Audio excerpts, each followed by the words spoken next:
Muy buenas tardes. Pues es para nosotros un gran privilegio el poder dar la bienvenida en el marco de esta novena edición del Festival Internacional de Cine Morelia al gran maestro Volker Schlöndorff.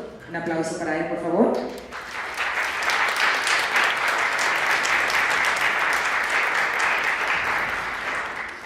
El día de hoy vamos a hacer una presentación muy interesante. Recuerden también que tenemos dos funciones, el noveno día y el tambor de Jalata, que se presentarán en el Cinépolis para que nos puedan acompañar. Es un gran privilegio contar con este gran maestro que empezó su carrera en el año de 1965 con la filmación del joven Torres, la película que se basa en la novela de Lucille, y bueno, que inicia además el nuevo cine alemán. Yo de veras me siento muy honrada, maestro, porque además habla perfecto español, es un gran amante de México, que nos acompaña. Y de veras no quiero quitarle los minutos de su presentación, le voy a ceder el micrófono. Muchas gracias. Muchas gracias. El maestro nos ha pedido que les informemos que lo que él va a dar es una conferencia, una lecture, y por lo mismo quizá tengamos un tiempo muy reducido para preguntas y respuestas, o quizá no haya tiempo de tener preguntas y respuestas, pero de haberlo él va a tratar de responder, por supuesto, todas sus inquietudes. Muchísimas gracias y los dejamos con el maestro Volker. Buenas tardes. Porque hizo tantas conferencias tantas que creo que todas las preguntas conozco. Entonces pasamos directamente a las respuestas. Para mí, no para piacerlo, todo empezó aquí en México, un julio muy cálido a Guanajuato, con el director Luis Mal preparando una escena con los actores, Brigitte Bardot, Jean Moreau, y apparentmente io un po' atrás aveva otra idea come farlo, come hacerlo. Y Luis Mal si volvió verso me y a todos dice depuis un certain temps, je n'ai plus l'impression d'avoir un assistant mais un juge à côté de moi. For a certain time now, I don't have the feeling I have an assistant on my side anymore, but a judge. Of course, I was pale. I admired Louis. I loved him almost, almost, at the limit of physical love. And we were both not inclined, but anyhow, I understood much later that what he meant to do that day was to kick me out, to be on my own, and to do my own movie. And indeed, not even 6 months later, I started Joven Törles. I was just 25 years old. That was very old in the 60s, where you shouldn't trust anybody above 30. So with actually Louis Mal's help as a co-producer, I did Joven Törles. And when the film was selected for the Cannes Film Festival as the German entry, and as the lights came down in the auditorium, Louis, who was sitting next to me, said, "Come on, let's go out." He thought indeed that it was more decent and certainly more elegant to let the audience watch the movie without the presence of the director. So we went to the Blue Bar. Those who are familiar with the old days in Cannes will remember it was still the old palace, tiny, beautiful. We went to the Blue Bar, And when we came back, just before the movie finished and tried to go back to our seats, there was a murmur around us, there's been a scandal. The German cultural attaché left the room, slamming the door, that this was not a German movie. What had happened was that when I showed the boys mobbing and mistreating one of them in the attic of the Colegio, he felt that this would confirm a foreign audience's preconception of Germans as sadists. So a few years later, 13 years later, when I showed the Tin Drum in Cannes, I was really expecting a scandal. I mean, just think of this elegant audience on the Croisette, all dressed up and from the hotels and the villas of the Côte d'Azur, because in those days that was mostly the audience in the festival. Now to show them the Tin Drum, the eels, and all kind of stuff, I mean, I was pretty sure there would be a scandal. There wasn't.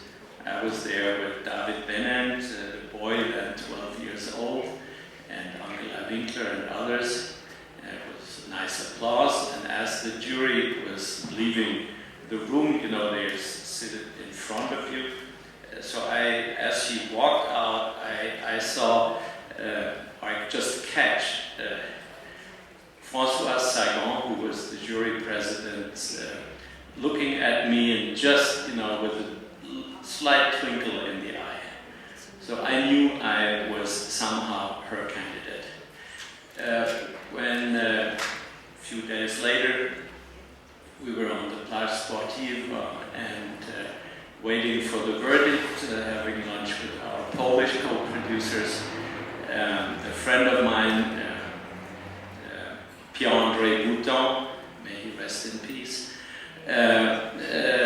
came running over. Volker, tu as la palme. Volker, you have the palm.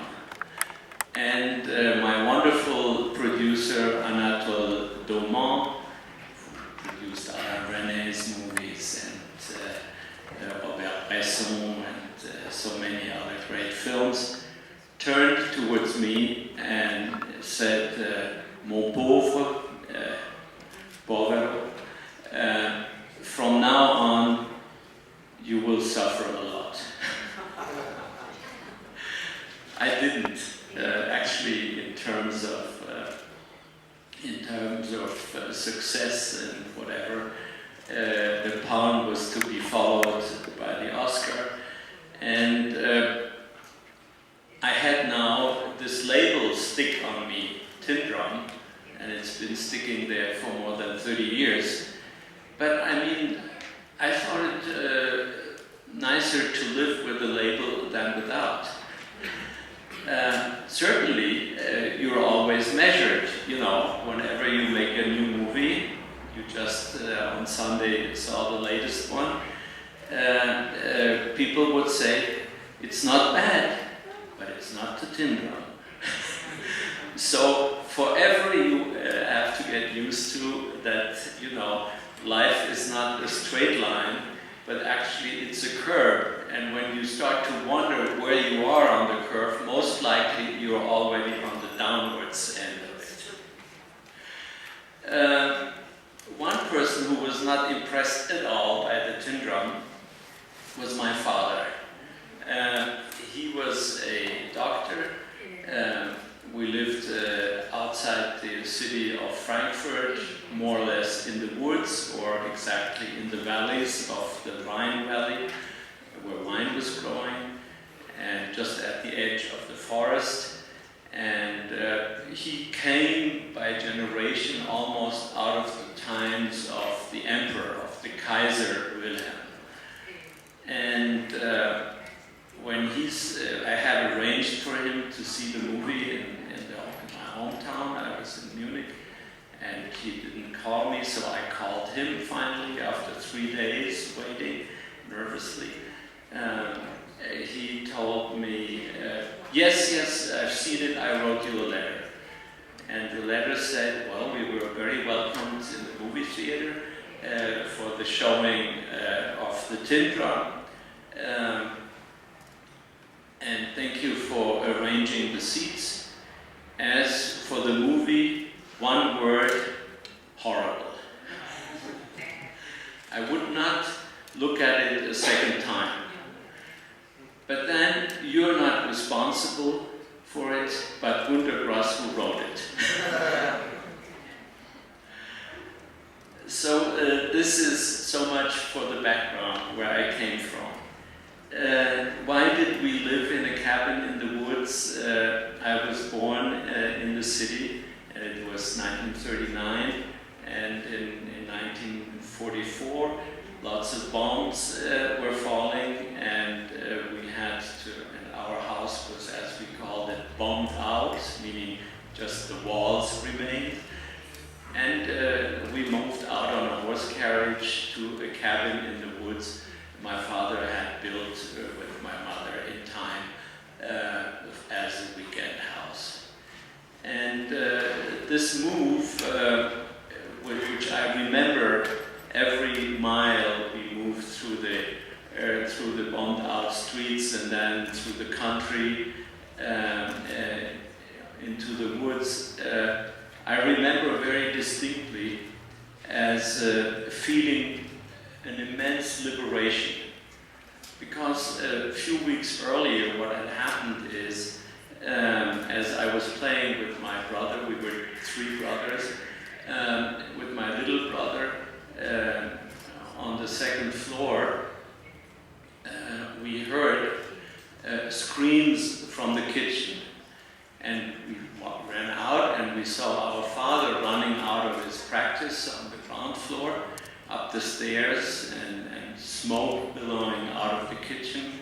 Our mother had been, strange today, we can hardly imagine it, cooking that wax to wax the floors in the house. And somehow the fire from the gas stove had caught up, and she was standing in the kitchen burning like a torch. Now, I did not see her. This is the image I have in my mind, which comes from a German children's book, Struwwelpeter, where in very graphic way certain situations of Grimm's tales or others are described. All I remember, but that very distinctly, is that the cleaning lady or maid or anybody took us boys and locked us in the bedroom. And I remember me hammering against the door, feeling that behind this door something horrible was happening. After she was buried in a graveyard behind this little cabin in the woods, in the Taunus Hills where we were living, our father took us every Sunday to her grave. And so we just walked through the woods looking for mushrooms on the side, or maybe some wood to burn in the open fireplace. And then we come to the grave, and he knelt down and he was stroking the earth of the grave and was sobbing and talking to her. And we children, or I at least, felt very embarrassed to see the old man doing that. And anyhow, how come he was talking to her in the grave when I knew, as I had been told, that she was up in heaven watching on us? In any case, for me,